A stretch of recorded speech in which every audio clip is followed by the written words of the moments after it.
2 মাস ধরে কমছে তৈরি পোশাকের রফতানি, মন্দায় ক্রয়াদেশ, মার্কিন বাড়তি শুল্ক চাপের প্রভাব বলছে বিকেএমইএ। দর কষাকষিতে উদ্যোক্তাদের ছাড় না দেওয়ার পরামর্শ। পরিবেশ বাঁচাতে পলিথিনের বিকল্প পাটপণ্যের নজর নেই, প্রশ্নবিদ্ধ কর্তৃপক্ষের সদিচ্ছা। গবেষণা ও পৃষ্ঠপোষকতায় জোর দিলে এগিয়ে যাবে অর্থনীতিও, বলছেন বিশেষজ্ঞরা। চুয়াডাঙ্গায় ফসলি জমির উর্বরতা খেয়ে ফেলছে রাসায়নিক সার। মাটির নমুনা পরীক্ষায় মিলেছে তথ্য, ফলন বৃদ্ধির আশায় মাত্রাতিরিক্ত সার ব্যবহারকে দুষছে কৃষি বিভাগ। অনাকাঙ্ক্ষিত পরিস্থিতি এড়াতে চট্টগ্রাম বিমানবন্দরে কড়া নিরাপত্তা, সন্দেহজনক যাত্রীদের ওপর নজরদারি জোরদার। সমুদ্র বন্দর এলাকায় মিছিল সমাবেশ নিষিদ্ধ। এবং চীনা পণ্যে শতভাগ শুল্কারোপের ঘোষণা ট্রাম্পের, শি জিনপিং এর সঙ্গে বৈঠক বাতিলের হুঁশিয়ারি। ভারতীয় প্রতিষ্ঠানের ওপর মার্কিন নিষেধাজ্ঞা।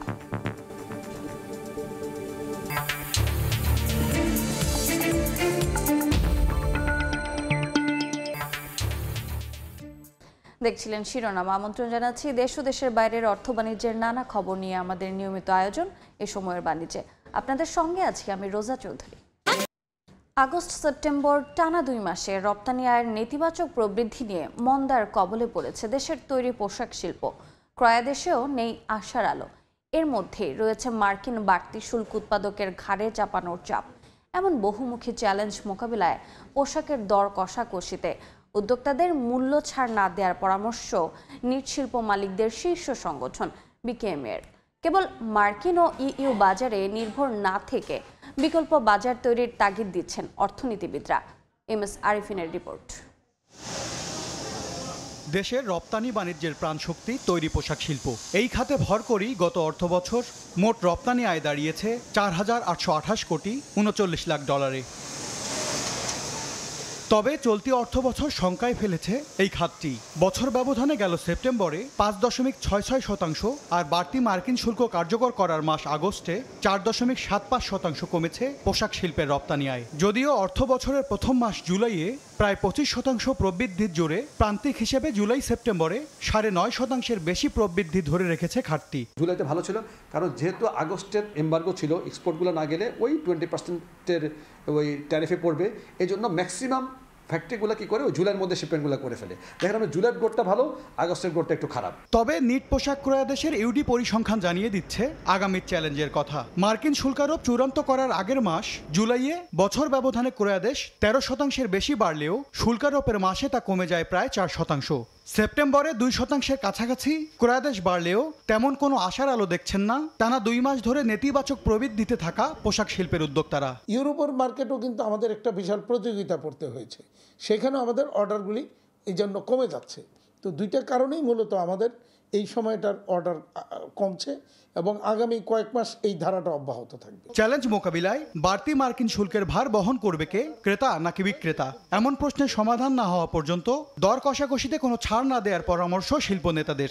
মার্কিন ক্রেতারা আনইথিক্যালি আমাদের উপর তাদের যে নতুন শুল্কের কোনো একটা পার্সেন্টেজ আমাদের উপর ফেলার চেষ্টা করতেছে, যেটা কোনোভাবেই আমরা অ্যাকসেপ্ট করি না এবং করব না। অর্থনীতিবিদরা বলছেন কেবলমাত্র ইউরোপীয় ইউনিয়ন ও মার্কিন বাজার নির্ভরতা নয়, বরং জোর দিতে হবে বিকল্প বাজার তৈরিতে। মার্কিন যুক্তরাষ্ট্রের বাজার এবং ইউরোপিয়ান ইউনিয়নের বাজার বাংলাদেশের জন্য কখনো টেকসই নেই। তার কারণ বাংলাদেশের হচ্ছে যে আপনার শ্রম আইন, বাংলাদেশের মানবাধিকার, বাংলাদেশের গণতন্ত্র, বাংলাদেশের বাক স্বাধীনতা নিয়ে অনেক প্রশ্ন রয়েছে এবং এখনও তারা প্রশ্ন করছে। তাহলে পাকিস্তান এবং ভারত যে বাজারগুলোর সাথে বাণিজ্য চুক্তি করেছে, দ্বিপাক্ষিক বাণিজ্য চুক্তি করেছে, সেই বাণিজ্য চুক্তিগুলো যদি আমরা এখনও যদি করতে পারি, তাহলে প্রতিযোগিতা বিশ্বে আমরা টিকে থাকতে পারবো।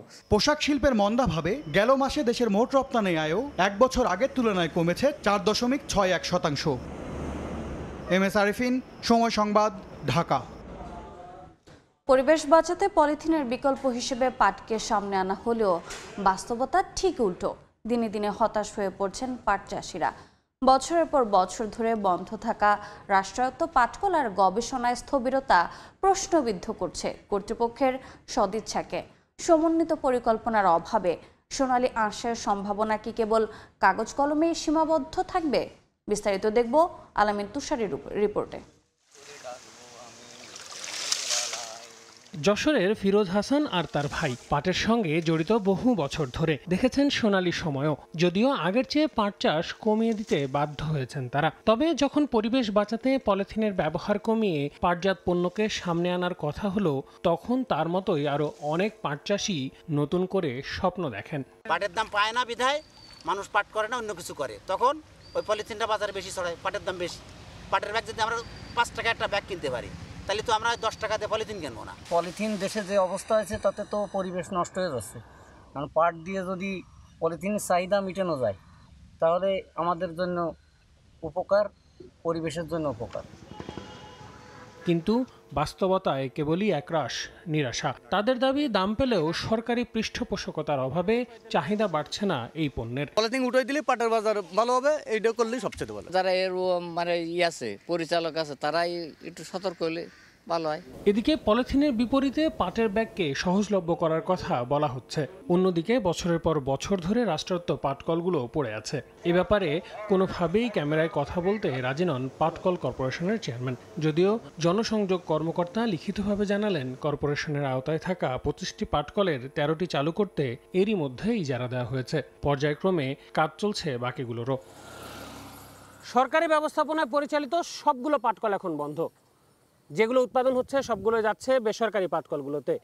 সেই জায়গা থেকে যেখানে বারবার বলা হচ্ছে যে পলিথিনের বিরুদ্ধে গিয়ে পাটের তৈরি ব্যাগ ব্যবহার করা হবে, সেই জায়গা থেকে এই যে কথা আমি বললাম তা কি আদৌ যুক্তিযুক্ত?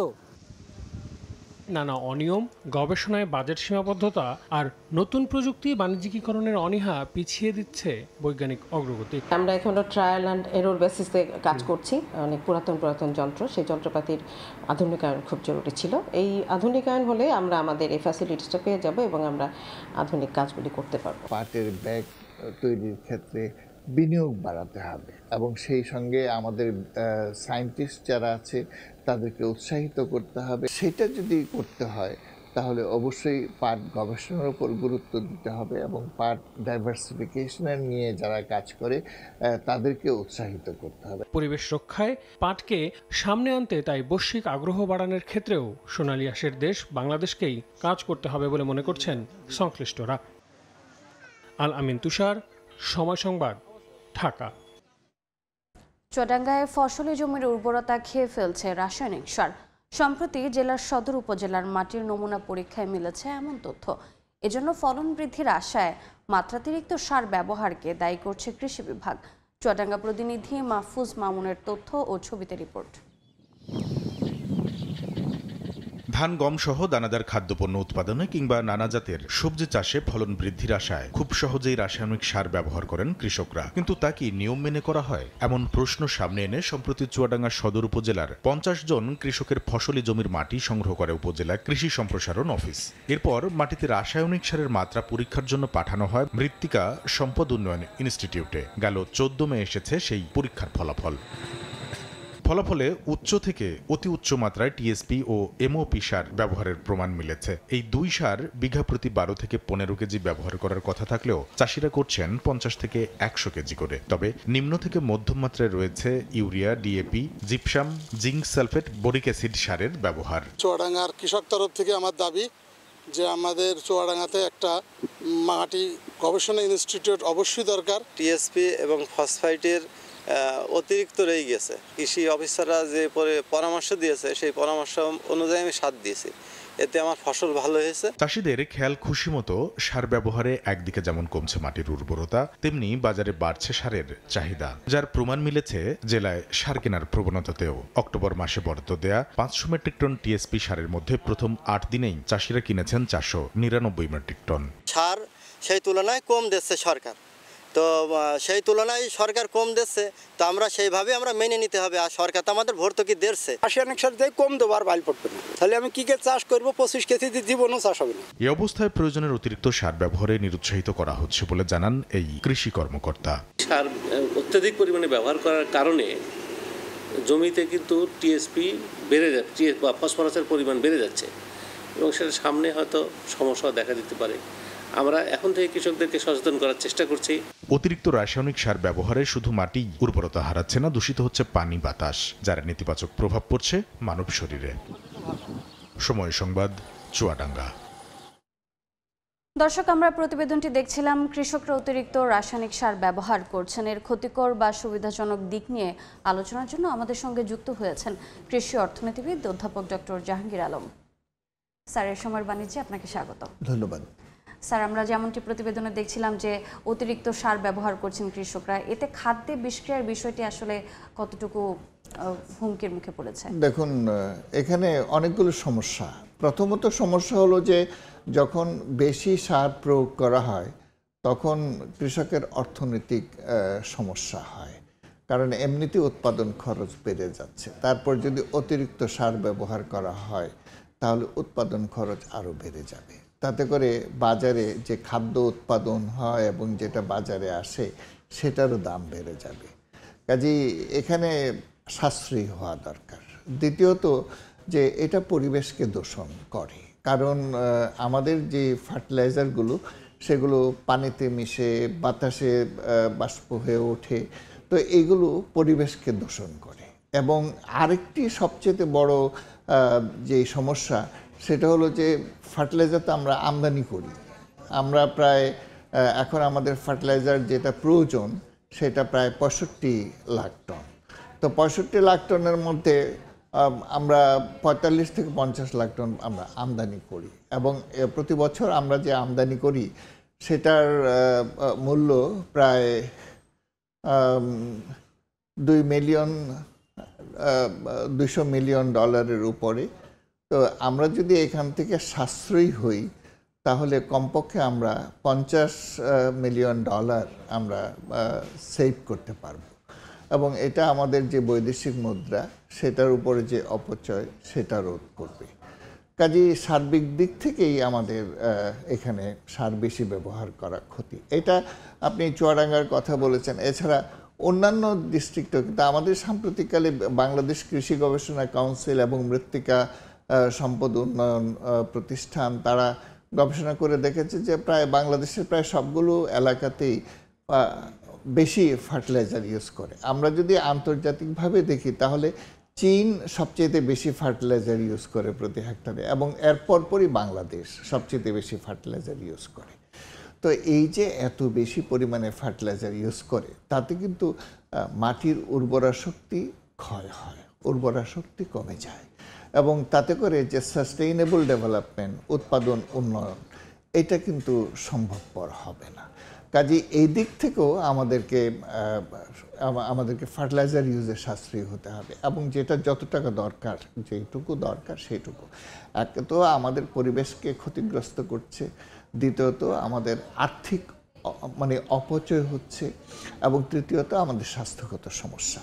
তো এই সব কিছু মিলে আমাদেরকে একটা ব্যালেন্সড ফার্টিলাইজার কীভাবে ইউজ করা হয়, এবং যেখানে যেই পরিমাণ ফার্টিলাইজার ইউজ করা দরকার সেই পরিমাণ ফার্টিলাইজার ইউজ করা।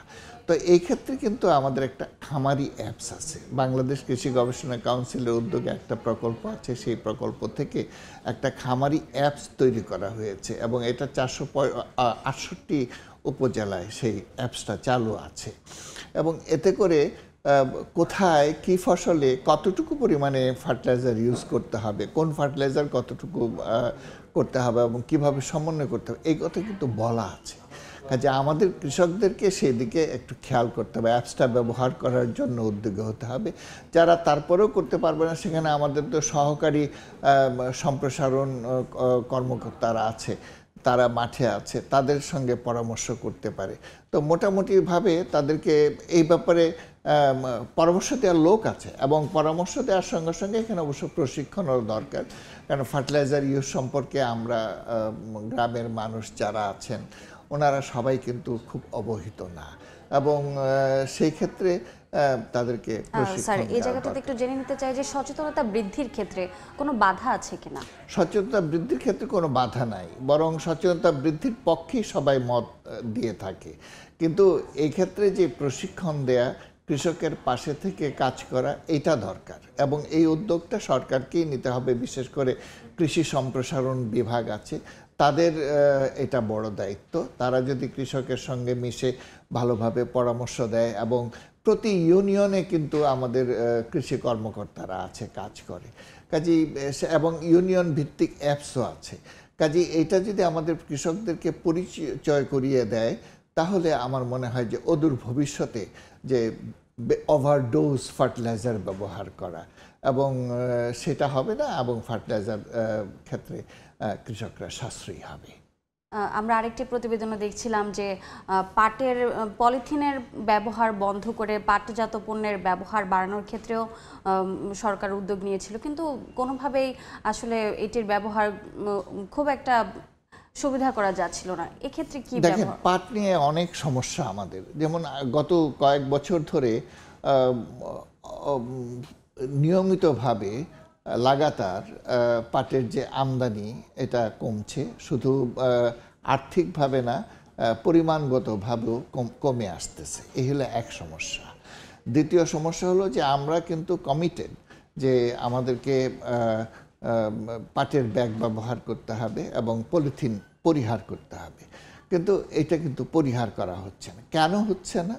কারণ পাটের ব্যাগ এখনও সাধারণ মানুষের মাঝে যে সাশ্রয়ী মূল্যে দেয়া সেটা দেওয়া এটা সম্ভব হচ্ছে না। এবং আমাদের অনেকগুলো ইন্ডাস্ট্রি হচ্ছে এবং সেই ইন্ডাস্ট্রিতে যে পণ্য তৈরি হচ্ছে সেটাও যে জনবান্ধব এবং সাশ্রয়ী মূল্যে করা সম্ভব হচ্ছে কিনা, এটা হলো বড় প্রশ্ন। আমরা উন্নয়ন করি, আমরা মেকানাইজেশন করি, এগুলোর পেছনে একটা বড় উদ্দেশ্য হলো যে আমরা সাশ্রয়ী মূল্যে সাধারণ কনজিউমার যারা আছে তাদের কাছে পণ্য পৌঁছে দেব।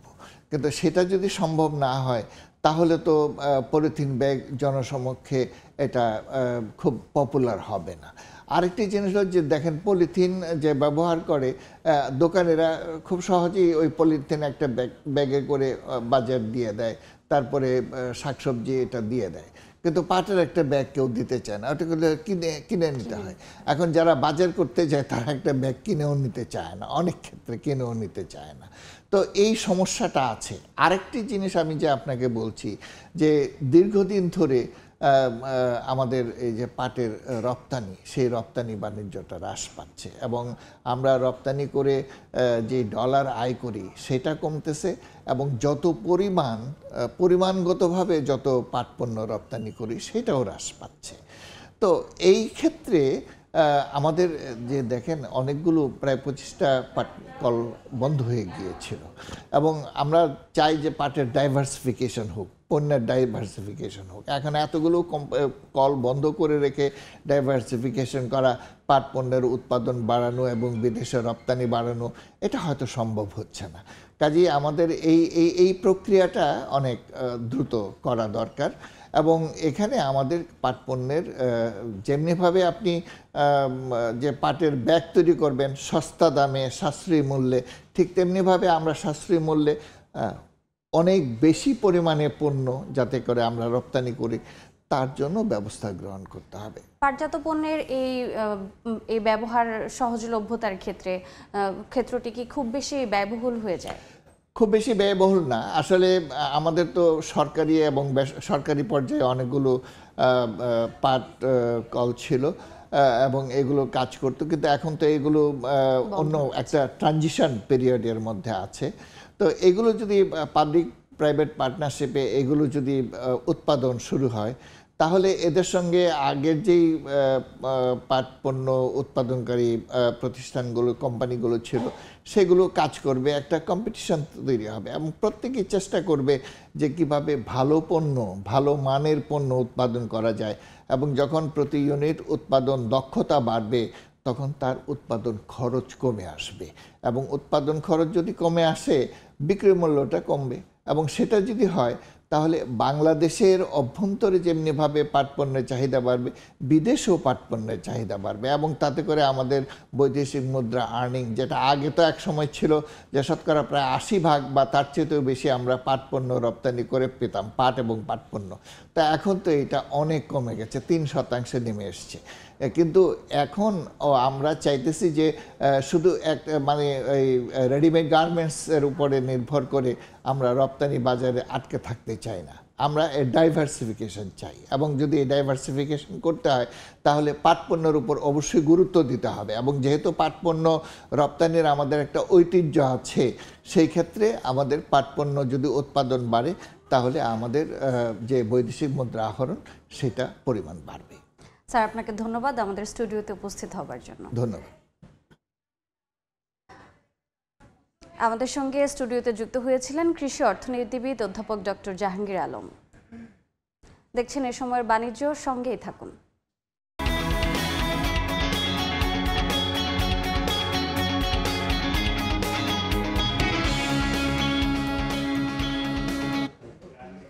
যে কোনো ধরনের অপ্রীতিকর ঘটনা এড়িয়ে আকাশপথে যাত্রী পরিবহন নির্বিঘ্ন রাখতে নিরাপত্তা জোরদার করেছে চট্টগ্রাম শাহ আমানত বিমানবন্দর। সমুদ্র বন্দর দিয়ে আমদানি রফতানি বাণিজ্য স্বাভাবিক রাখতে প্রয়োজনীয় ব্যবস্থা নিয়েছে পুলিশ। বিমানবন্দরে যেমন 4 স্তরের নিরাপত্তা বলয় গড়ে তোলা হয়েছে, তেমনি বন্দরের আশপাশের এলাকায় নিষিদ্ধ করা হয়েছে সব ধরনের মিছিল, সমাবেশ ও অতিরিক্ত জনসমাগম। বিস্তারিত জানাচ্ছেন কমল দে। সম্ভাব্য সাইবার হামলা ঠেকাতে এরই মধ্যে দেশের সব বিমানবন্দরে সতর্কতা জারি করে নোটিশ দিয়েছে বাংলাদেশ বেসামরিক বিমান চলাচল কর্তৃপক্ষ। অবশ্য তার আগে থেকেই অপ্রীতিকর ঘটনা এড়াতে চট্টগ্রামের শাহ আমানত বিমানবন্দরের নিরাপত্তা জোরদার করা হয়েছে। সন্দেহজনক যাত্রীদের উপর যেমন নজরদারি বাড়ানো হয়েছে, তেমনি পুরো বিমানবন্দর এলাকায় টহল বাড়িয়েছে নিরাপত্তা কর্মীরা। অবশ্য বিমানবন্দরের সার্বিক নিরাপত্তায় বিমান বাহিনীর নেতৃত্বে একটি টাস্ক ফোর্সও সক্রিয় রয়েছে। আমাদের এখানে বিমান বাহিনীর পক্ষ থেকে টাস্ক ফোর্স আছে, আমাদের এফসেক আছে। তো আমাদের এখানে আমার মনে হয় আমাদের নিরাপত্তা ব্যবস্থা খুবই অত্যন্ত সুস্থভাবে সম্পন্ন হচ্ছে, এবং আমরা কন্টিনিউয়াস প্রতিটা নিরাপত্তা সংস্থার সঙ্গে সমন্বয় সাধন করছি। নগরীর পতেঙ্গা এলাকায় বিমানবন্দরের অবস্থান হয়, আশপাশে রয়েছে বেশ কিছু বসতি, আর তাই অপ্রীতিকর ঘটনা এড়াতে বিমানবন্দর ও আশপাশের এলাকার সীমানা প্রাচীরও নিরাপত্তার নিশির কাজে লাগানো হয়েছে আর্ম পুলিশ ব্যাটালিয়ন এবং আনসার সদস্যদের। নিরাপত্তা পেট্রোলিংয়ের পাশাপাশি আমাদের পেট্রোলিংয়ের সংখ্যা আমরা বাড়িয়েছি। পাশাপাশি আমাদের নিরাপত্তা যে সকল এজেন্সি এয়ারপোর্টে কাজ করে তাদেরকে নিয়ে তাদের সমন্বয়ে আমরা আমাদের টহল সংখ্যা বৃদ্ধি করছি, প্লাস আমাদের একটা সমন্বয় কমিটির মাধ্যমে যেন নিরাপত্তাটাকে আরো জোরদার করা যায়। এদিকে দেশের আমদানি রপ্তানি বাণিজ্য স্বাভাবিক রাখতে চট্টগ্রাম বন্দরের নিরাপত্তায় নগরী বারিক বিল্ডিং হয়ে নিমতলা বিশ্ব রোড, কাস্টমস মোড় হয়ে সলগলা ক্রসিং এলাকায় সব ধরনের মিছিল সমাবেশের উপর 30 দিনের নিষেধাজ্ঞা জারি করে গণবিজ্ঞপ্তি জারি করেছে চট্টগ্রাম মেট্রোপলিটন পুলিশ সিএমপি। বন্দর কেন্দ্রিক যে কিছু গুরুত্বপূর্ণ স্পট আছে বা গুরুত্বপূর্ণ জায়গা আছে, যেমন বারিক বিল্ডিং, আপনার 3 নম্বর জেটি গেট, এগুলো গুরুত্বপূর্ণ স্পট। এই এলাকাগুলোতে যদি আপনার কোনো মিছিল, মিটিং বা কোনো ধরনের কোনো সভা সমাবেশ করা হয়, তাহলে দেখা যায় যে বন্দরে আপনার যে গাড়ি প্রবেশ করতে পারে না, বের হইতে পারে না। নগরীর আগ্রাবাদ হয়ে পতেঙ্গা উপকূল নিয়ে 10 বর্গ কিলোমিটারের মধ্যে বন্দর ও বিমানবন্দর ছাড়াও 2টি সরকারি ইপিজেড, পদ্মা, মেঘনা, যমুনার তেল স্থাপনা এবং আরো কয়েকটি সরকারি বেসরকারি তেল শোধনাগার রয়েছে। আর এই অঞ্চলটিকে দেশের অন্যতম গুরুত্বপূর্ণ স্থান হিসেবে চিহ্নিত করে আসছে আইন শৃঙ্খলা বাহিনী। কমল দে, সময় সংবাদ, চট্টগ্রাম। চট্টগ্রামের জাতীয় নির্বাচনে ভোট গ্রহণকারী কর্মকর্তাদের চ্যালেঞ্জ উত্তরণের উপায় শীর্ষক কর্মশালায় বক্তব্য রাখছেন প্রধান নির্বাচন কমিশনার এএমএম নাসির উদ্দিন। সরাসরি যাচ্ছে সেখানে। নির্বাচন যখন হয় সবচাইতে বড় চ্যালেঞ্জগুলোকে আমরা বিভিন্ন ভাগে ভাগ করতে পারি,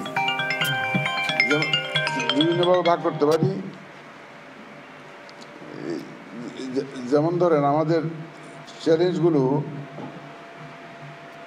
অ্যাডমিনিস্ট্রেটিভ চ্যালেঞ্জেস আছে, প্রশাসনিক, কাদেরকে নিয়োগ করব, কোথায় নিয়োগ করব, পোস্টিং কোথায় দেব ইত্যাদি প্রশাসনিক চ্যালেঞ্জগুলো আছে।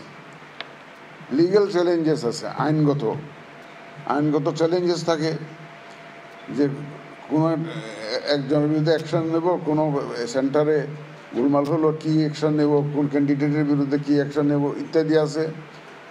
ইলেকট্রাল মনিটরিং টিম ঠিক মতো কাজ করছে কিনা, তারপরে কন্ডাক্ট রুলস ভায়োলেট হলে কী ধরনের পানিশমেন্ট হবে, এই ধরনের there are lot of legal challenges as well. তারপরে আপনার ধরেন টেকনোলজিক্যাল চ্যালেঞ্জেস আছে, এবং ইদানিং যেমন ধরুন ক্যামেরার কথা আসছে, এই যে ট্র্যাকিং করা, যে ডিজিটাল AI অ্যাবিউজ মোকাবিলা করা, এই ধরনের চ্যালেঞ্জেসগুলো আসছে, বিভিন্ন রকমের চ্যালেঞ্জেস। তবে আমাদের দেশে দেখা যাচ্ছে যে ভোট গ্রহণের জন্য সবচাইতে বড় চ্যালেঞ্জ হচ্ছে যে সিকিউরিটি চ্যালেঞ্জ, সেটা নিরাপত্তার যে চ্যালেঞ্জটা, এটা একটা বিশাল আকারে দেখা দিয়েছে এবং এটা নিয়ে সবাই দুশ্চিন্তার মধ্যে আছে। এইটা মোকাবেলাটা আমাদের জন্য একটা বড় চ্যালেঞ্জ হিসেবে দাঁড়াবে, সিকিউরিটি চ্যালেঞ্জ সেটা। আপনারা যারা প্রিসাইডিং অফিসার হবেন, আমি তাদের উদ্দেশ্যে একটা জিনিস বলতে চাই। যেদিন ইলেকশন হবে, আপনি মনে করেন you are the chief election officer of that centre, chief election commissioner of that centre. সর্বময় ক্ষমতা আপনাকে দেওয়া আছে আইনগতভাবে। আমরা চাইব রিটার্নিং অফিসারের কাছে এবং প্রিসাইডিং অফিসারের কাছে সব ধরনের ক্ষমতা দেওয়া আছে। চট্টগ্রামে বক্তব্য রাখছেন প্রধান নির্বাচন কমিশনার AM নাসিরউদ্দিন। সরাসরি যুক্ত ছিলাম সেখানে। বক্তব্যের বাকি অংশ দেখতে ভিজিট করুন সময় টিভির ফেসবুক পেজে। খুলনার পাইকগাছা উপজেলায় সরকারি কলেজ মাঠে ছাত্র যুব সমাবেশে বক্তব্য রাখছেন জামায়াতের সেক্রেটারি জেনারেল মিয়া গোলাম পরোয়ার। সরাসরি যাচ্ছে সেখানে। কখনো টিকতে পারে না। বাংলাদেশ আমাদের সেই হাজার হাজার ছাত্র জনতার রক্তের মধ্য দিয়ে একটা নতুন রাজনৈতিক পরিবর্তনের মধ্য দিয়ে একটা নতুন মানবিক বাংলাদেশ গড়ার লক্ষ্যে কিন্তু এগিয়ে যাচ্ছে। সেই আন্দোলনে, সেই মানবিক বাংলাদেশ গড়ার জন্য জামায়াত ইসলামী আমাদের সংগ্রামে আমির, মজলুম জননেতা, বাংলাদেশের 18 কোটি মানুষের নন্দিত নেতা ডাক্তার শফিকুর রহমান দেশবাসীর কাছে যে জাতীয় ঐক্যের ডাক দিয়ে বলেছেন, অতীতের সকল শাসন, সকল মতবাদ, সকল নেতৃত্ব ব্যর্থ হয়েছে, বাংলাদেশের মানুষ একটি নতুন বাংলাদেশ দেখতে চায়। সেই বাংলাদেশ হবে আসমান থেকে নাজিল হওয়া কিতাব, মহান আল্লাহ তাআলার বিধান আর আমাদের প্রিয় নবী মুহাম্মদ মুস্তাফা সাল্লাল্লাহু আলাইহি ওয়াসাল্লামের আদর্শের ভিত্তিতে আমরা একটি নতুন বাংলাদেশ গড়তে চাই। যে বাংলাদেশে হিন্দু, মুসলিম, বৌদ্ধ, খ্রিস্টান, নারী, পুরুষ, যুবক, বৃদ্ধ, শিশু, ব্যবসায়ী, শ্রমিক, পেশাজীবী, সমস্ত শ্রেণী পেশার মানুষ একটি শান্তিপূর্ণ, ইনসাফপূর্ণ, বৈষম্যহীন একটি মানবিক বাংলাদেশ উপহার পাবে। প্রিয় ভাইরা আমার, আমরা সেই বাংলাদেশ গড়ার সংগ্রামেই কিন্তু সেই আন্দোলনের সহযোদ্ধা, নাকি বলেন? আমরা সবাই জানি পৃথিবীতে মহান আল্লাহ তাআলা আমাদেরকে সৃষ্টি করেছেন যে আমরা মানুষের কল্যাণ করব। দুঃখী, বঞ্চিত, অনাহারী, অভাবী, অন্নহীন, নির্যাতিত মানুষের পাশে দাঁড়িয়ে মানব জাতির কল্যাণ সাধনের জন্যই কিন্তু আল্লাহ তাআলা আমাদেরকে সৃষ্টি করেছেন। কোরআন মাজিদে আল্লাহ পাক বলছেন, আউযু বিল্লাহি মিনাশ শাইতানির রাজীম, বিসমিল্লাহির রহমানির রহিম, কুনতুম খায়রা উম্মাতিন উখরিজাত লিন-নাস তা'মুরুনা বিল মা'রুফ ওয়া তানহাউনা আনিল মুনকার।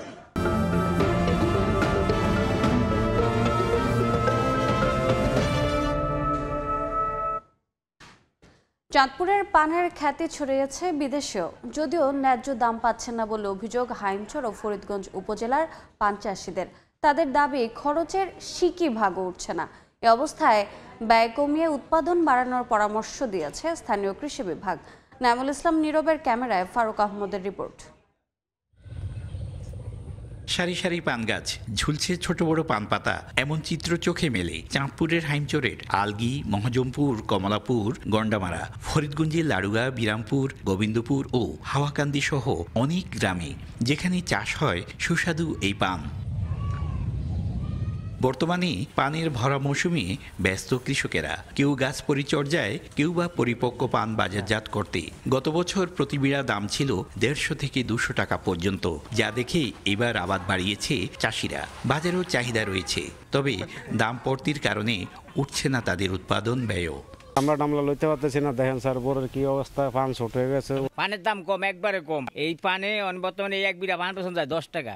এই 10 টাকা পান বেচলে একটা গিরস বাঁচে কিভাবে? পান চাষ করে এখন আমরা পানের পয়সা পাইতেছি না, আমরা পান যেই পান বেশি আমার গাতির দামই হয় না। কৃষি বিভাগ বলছে পানের উৎপাদন বাড়াতে চাষিদের সহায়তা দেওয়া হচ্ছে, দাম নির্ধারণে কিছুই করার নেই তাদের। আমরা তাদেরকে বিভিন্ন রোগ, তারপর নতুন জাত টেকনোলজি পরামর্শ দিতেছি যে ভবিষ্যতে আপনারা পানের আবাদ বৃদ্ধি করেন, আশা করি আপনাদের ফলন বাড়বে এবং দামও ন্যায্য পাবেন। কৃষি বিভাগের তথ্য মতে চাঁদপুরের হাইমচর ও ফরিদগঞ্জে মোট 500 হেক্টর জমিতে পানের চাষ হয়। গত বছরও এই দুই উপজেলায় উৎপাদিত পানের মূল্য ছিল 50 কোটি টাকা।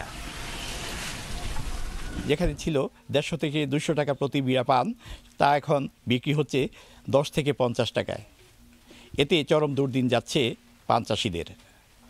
ফারুক আহমদ, সময় সংবাদ, চাঁদপুর।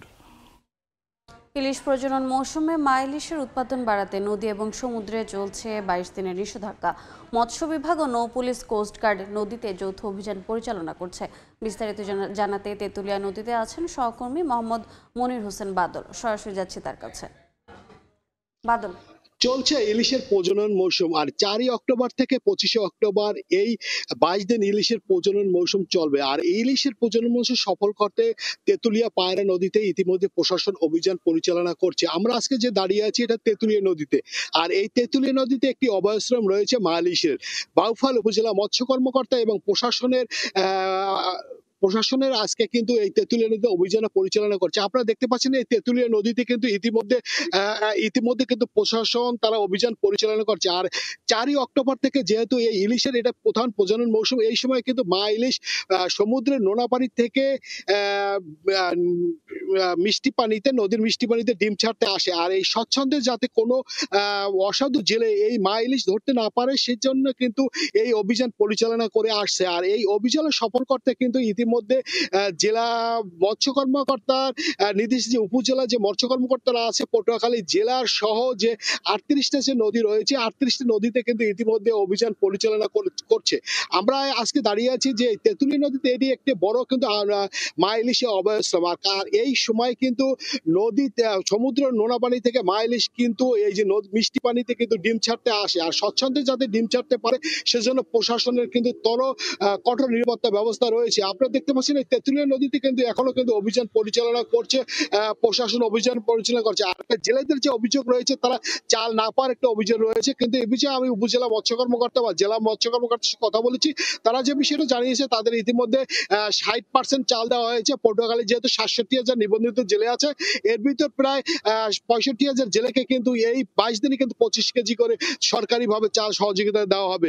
এই ছিল আমার কাছে পটুয়াখালীতে ইলিশ প্রজনন মৌসুমে আজকে তেঁতুলিয়া নদীতে যে অভিযান পরিচালনা করছে তার সর্বশেষ। সরাসরি যুক্ত ছিলাম পটুয়াখালীতে। দেখছেন এ সময়ের বাণিজ্য, সঙ্গেই থাকুন। এ সময়ের বাণিজ্য। বেঙ্গল শিল্পালয়ে চলছে ইয়াসমিন জাহান নূপুরের শিল্পকর্ম প্রদর্শনী আনরিভিলিং সাইলেন্স। বেঙ্গল আর্টসের উদ্যোগে আয়োজিত এই প্রদর্শনীটি শুক্রবার বিকেল 5টায় উদ্বোধন করা হয়। এটি উদ্বোধন করেন অধ্যাপক আবুল মনসুর এবং স্থপতি মেরিনা তাবাসসুম। পরে ইয়াসমিন জাহান নূপুরের সৃষ্টিকর্ম ঘুরে দেখেন দর্শনার্থীরা। প্রদর্শনীটি চলছে কামরুল হাসান প্রদর্শনী হলে রোববার বাদে। প্রদর্শনীটি চলবে 22 নভেম্বর পর্যন্ত। প্রতিদিন বিকেল 4টা থেকে রাত 8টা পর্যন্ত এটি দর্শনার্থীদের জন্য উন্মুক্ত থাকবে। অর্থনীতির রূপান্তর না বুঝলে লোকসানের মুখে পড়তে হবে। ক্ষতি এড়াতে বিশ্বের সঙ্গে তাল মিলিয়ে জ্ঞান অর্জন করতে হবে, এমন মন্তব্য করেছেন ঢাকা বিশ্ববিদ্যালয়ের আইবিএর শিক্ষকরা। ক্যালকুলেটর কম্পিউটারের হাত ধরে লাভ ক্ষতির বড় বড় হিসাব সহজ করতে কাগজ কলমের যুগ পার হয়ে বিশ্ব এখন কোয়ান্টাম কম্পিউটারের দ্বারপ্রান্তে। দ্রুত সম্প্রসারিত হচ্ছে জ্ঞানের পরিসর, বিশ্ব বদলে দিচ্ছে এআই এর ব্যবহার। এসব পরিবর্তনের সঙ্গে নিজেকে আগামীর জন্য প্রস্তুত করতে না পারলে ব্যবসা বাণিজ্য, চাকরি বা ব্যক্তি জীবনে প্রতিনিয়ত লোকসানের মুখে পড়তে হবে বলে সতর্ক করছে ঢাকা বিশ্ববিদ্যালয়ের institute of business administration IBA. জাতির উন্নয়নে জ্ঞানের সম্প্রসারণ দরকার। জ্ঞানের ব্যবহার দ্রুত পরিবর্তন হচ্ছে, এআই এর বড় উদাহরণ। বৈশ্বিক পরিবর্তনের সঙ্গে তাল মিলিয়ে শিক্ষা ব্যবস্থার প্রত্যেক ব্যাচেই নতুনত্ব আনতে হবে। শুক্রবার ঢাকা বিশ্ববিদ্যালয়ে নওয়াব আলী চৌধুরী সিনেট ভবনে advance certificate in business administration ACB এর 20তম ব্যাচের শিক্ষার্থীদের সনদ বিতরণ অনুষ্ঠানে তাগিদ দেয়া হয় বৈশ্বিক পরিবর্তনের সঙ্গে সঙ্গে শিক্ষা ব্যবস্থাতেও পরিবর্তন আনার। আইবিএর এই কোর্সে দেশের বিভিন্ন খাতের উদ্যোক্তা ও বড় বড় প্রতিষ্ঠানের কর্মকর্তারা প্রশিক্ষণ গ্রহণ করেন, যারা মনে করেন অর্থনীতিকে টেকসই করতে যেমন দরকার বাজার উপযোগী পণ্য, তেমনি দরকার তা বিপণনে দরকারি দক্ষ মানব সম্পদ গড়ে তোলা। আইবিএর এই কোর্সে দেশের বিভিন্ন খাতের উদ্যোক্তা ও বড় বড় প্রতিষ্ঠানের কর্মকর্তারা প্রশিক্ষণ গ্রহণ করেন, যারা মনে করেন অর্থনীতিকে টেকসই করতে যেমন দরকার বাজার উপযোগী পণ্য, তেমনি দরকার তা বিপণনে দরকারি দক্ষ মানব সম্পদ গড়ে তোলা। অন্তরা সেন, সময় সংবাদ, ঢাকা। এবার মুক্তবাজারের খবর।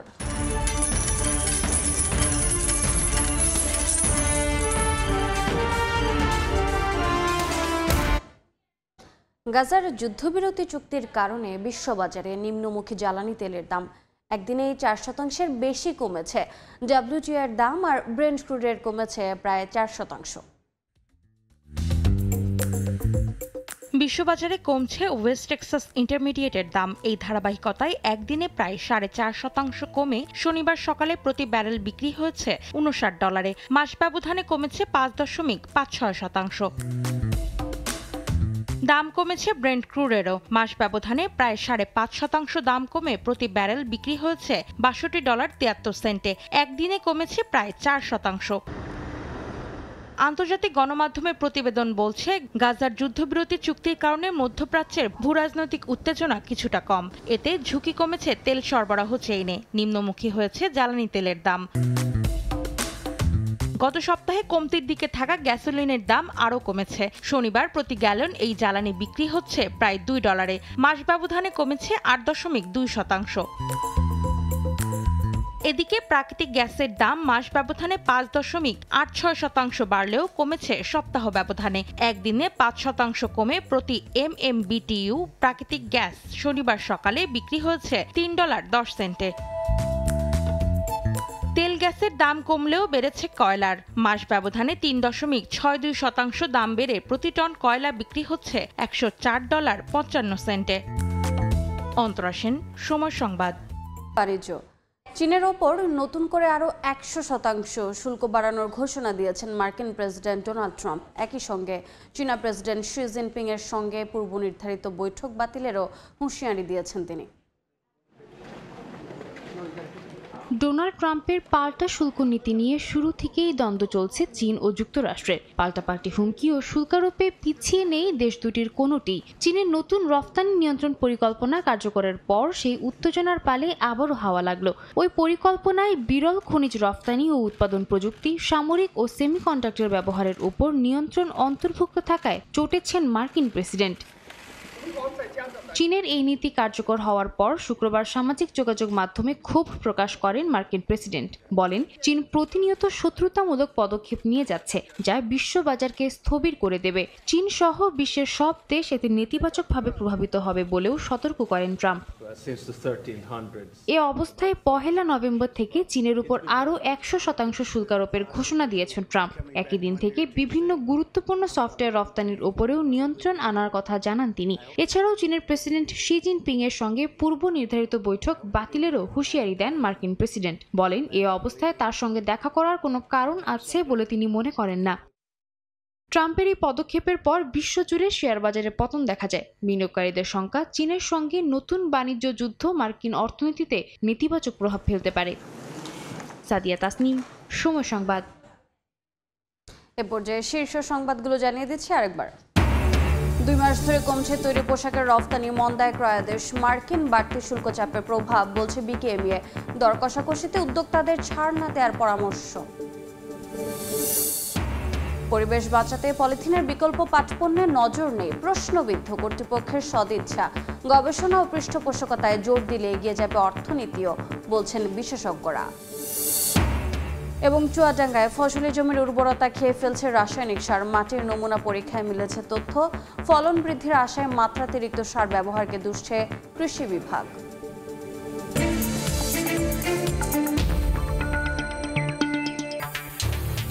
এ ছিল এ সময়ের বাণিজ্যে। এরপর সময় সংবাদের সঙ্গে থাকবেন আমিরুল ইসলাম আলী। ধন্যবাদ রোজা। সময় সংবাদ নিয়ে ফিরছি কিছুক্ষণ পর, সঙ্গে থাকুন সময়।